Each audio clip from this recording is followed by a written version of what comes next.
Nahal है। Nahal आज हम लोग नाहल पहुंचे हैं। नाहल गांव में आए हैं। यहाँ एक दुर्घटना में पुलिस के एक सिपाही की जान गई। मेरी संवेदना उनके परिवार के प्रति है और मैं चाहता हूं उनको न्याय मिले, लेकिन न्याय मिलेगा कैसे? पुलिस ने आरोप लगा के 500 से ज्यादा लोगों को चिन्हित किया। बहुत सारे लोगों को धारा 151 में जेल में भेज दिया। बहुत सारे लोगों को 15,000 लोगों को 302 में जेल में भेज दिया।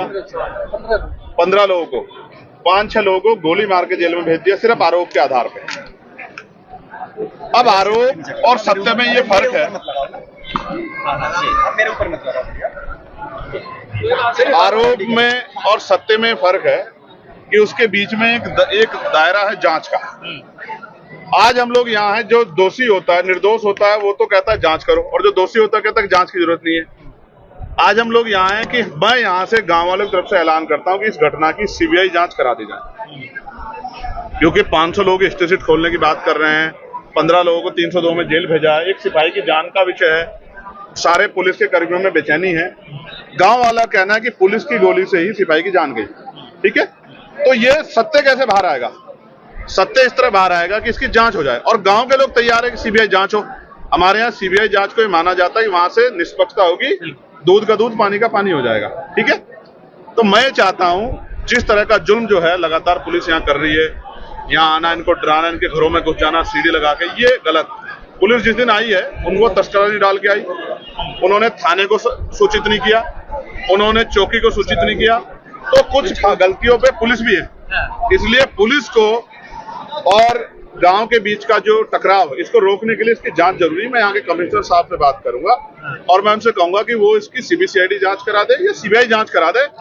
गांव के लोग इस जांच के लिए तैयार हैं, जिससे कि निष्पक्ष कार्रवाई हो जाए और जो दोषी उस पर कार्रवाई हो। पुलिस के सिपाही को भी न्याय मिलना जरूरी है, हम उनके साथ खड़े हैं, और हम गाँव वालों के भी, निर्दोष लोगों के साथ भी खड़े। हम दोषी के समर्थन में नहीं है। जिसको पकड़ने आए थे, जो दोषी है उसको उठाए, कोर्ट से सजा दिलाए, फांसी चढ़ा दें, लेकिन अगर इसके आड़ में निर्दोषों पर अन्याय होगा तो ये सही है। सर, अहमदाबाद को डीवीआर यहाँ से पुलिस ले गई है, रात में सीटी लगा के घरों से निकाला। ये अच्छा नहीं, ये गलत है।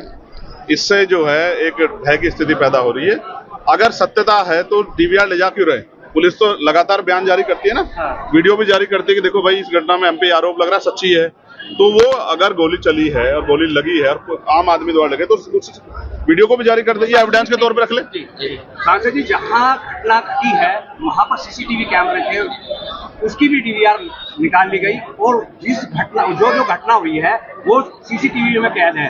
पुलिस क्यों सार्वजनिक नहीं कर रही है? मैं भी आपसे ही कह रहा हूँ, इसीलिए हम लोग जांच की मांग कर रहे हैं ना, इसलिए हम लोग जांच की मांग कर रहे हैं, सीबीआई जांच हो जाए, जिससे दूध का दूध पानी। जो दोषी होगा हम उसका समर्थन नहीं करेंगे, लेकिन निर्दोष पे कार्रवाई ना हो, इसका ये तो कानून भी कहता है ना कि निर्दोष पे कार्रवाई नहीं होती। जिससे लोग प्लान कर रहे हैं, डर का माहौल है, उसको ये गलत है। इस प्लान के माहौल को रोकने के लिए हमारे लोग 26 तारीख से यहाँ लगे हुए हैं, लगातार प्रशासन से बात कर रहे हैं, ज्ञापन दे रहे हैं, और गांव में भी आ रहे हैं। अभी तक मुझे जानकारी दी पीएससी लगाई गई थी, आज पीएससी हटाई गई है। देखिए, अहमदाबाद की घटना पे मैं ये कहना चाहता हूँ कि मैं अभी दुबई गया था 6 तारीख को। एयर इंडिया की फ्लाइट से मुझे दुबई जाना था, 7:20 की फ्लाइट थी। 2 घंटे में बताया गया कि एयरक्राफ्ट में कुछ टेक्निकल फॉल्ट है, वो ठीक किया जा रहा है। वो फॉल्ट ठीक नहीं हुआ। 3 घंटे बाद हमें एयर इंडिया के दूसरे एयरक्राफ्ट से दुबई के लिए कहा गया कि आप इससे जाएंगे। एयर इंडिया के मोस्टली एयरक्राफ्ट में इस तरह की परेशानी खबर आ रही। हो सकता है उस हादसे का शिकार मैं भी हो जाता, मैं 11A पे बैठा हुआ था, हो सकता है कि आज मैं इस दुनिया में ना होता। इसलिए मैंने कल लेटर लिखा था जो हमारे केंद्रीय जो है नागरिक उड्डयन मंत्री हैं राम मोहन नायडू जी को, कि भाई आप इसकी ना पूरे एयरक्राफ्टों की जांच कराओ, क्योंकि लोगों की जिंदगी के साथ खिलवाड़ नहीं होना चाहिए। बहुत बड़े पैमाने पे खिलवाड़ हुआ, कितने लोगों की जान जो है चली गई है, उनके परिवारों को क्या होगा?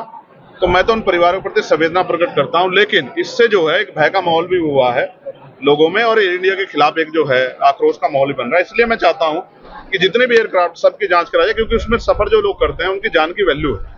आज बहुत सारे लोग अपने परिवार, एक बड़े सीनियर नेता, उसके क्या नाम, गुजरात के पूर्व चीफ मिनिस्टर चले गए, मैं उनके प्रति संवेदना प्रकट करता हूं कि उनके परिवार को दुख सहन शक्ति मिले। लेकिन अगर इसमें इसकी जांच हो, इसमें जो दोषी हो उस पर भी सख्त कार्रवाई होनी चाहिए, क्योंकि लोगों के जीवन से खिलवाड़ नहीं होना चाहिए। सांसद जी, पुलिस आज तक अपनी बुलेट का खोखा या आप पब्लिक का खोखा बरामद नहीं कर सकी, जबकि वो इतनी तेज है कि गोली और लगने के बाद आप जो कहना चाह रहे हैं और मैं भी जो कह रहा हूँ, आप समझते हैं कि ये पूरा मामला झोल में है, ये बिना जांच के स्पष्ट है, इसकी जांच होनी जरूरी है। सांसद जी, आपका प्रतिनिधि मंडल गांव उनाहाल में पहुंचा था, लेकिन उस दौरान पे यहाँ पर कई ऐसे जीवित पशु जो थे वो मर गए थे, जो पालतू पशु हैं, उस पर क्या कहना है, उसका जिम्मेदार कौन है? ये इसके पूर्ण रूप से दोषी यहाँ का एडमिनिस्ट्रेशन और यहाँ की सरकार।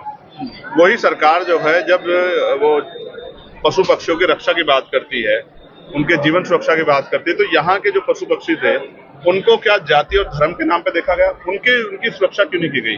उनकी जान गई, इसका मुआवजा जो है इन परिवारों को मिलना चाहिए, क्योंकि डर के माहौल की वजह से वो गए हैं। क्योंकि जब जांच होगी तभी तो पता लगा, बिना जांच के आपने लोगों को भर दिया है, तो ये गलत है। इसके लिए जो है मैं इसके लिए बात करूंगा कि उनको जो है न्याय मिलना चाहिए, जिनके पशु रोहिणी दावरी को लेकर कुछ कहना चाहेंगे? लगातार हाँ, ये बहुत इंपॉर्टेंट है आप लोगों के लिए। मैं आपको इस पे इतना ही कहूंगा, ये एक महिला के सम्मान से जुड़ा विषय है। तो मैं, क्योंकि मेरे परिवार ने संस्कार दिए कि मैं इस पे महिला सम्मान के प्रति बड़ा सजग हूँ, तो मैं जो भी अपनी बात है, क्योंकि मुझे पता लगा कोर्ट जा रही है, मैं कोर्ट में कहूँ, क्योंकि ये महिला के सम्मान का विषय ना होता तो मैं इस पर अपनी बात